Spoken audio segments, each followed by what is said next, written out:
2026ஆம் ஆண்டு சித்ரா பௌர்ணமி மே 1 வெள்ளிக்கிழமை அனுசரிக்கப்படுகிறது. பௌர்ணமி திதி ஆரம்பம் ஏப்ரல் 30 வியாழன் இரவு 9:12 மணிக்கு. திதி முடிவு மே 1 வெள்ளி இரவு 11:07 மணிக்கு. வழிபாட்டு நேரம் காலை 9:10 முதல் 10:20 வரை.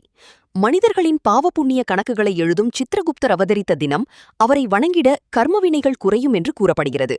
இந்த நாளில் உப்பு மற்றும் பால் பொருட்களை தவிர்ப்பது சிறந்தது.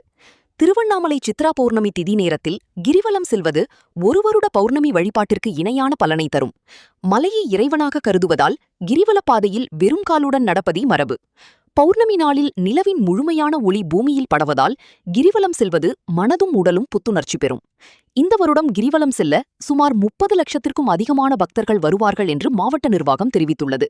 வீட்டில் வழிபடுபவர்கள் மாலையில் சந்திர தரிசனம் செய்த பிறகு சர்க்கரை பொங்கல், கலவை சாதம் படைத்து பின் குடும்பத்துடன் நிலவொளியில் அமர்ந்து சாப்பிடுவது பின்பற்றப்படுகிறது. இதனால் குடும்பத்தில் மகிழ்ச்சி அதிகரிக்கும்.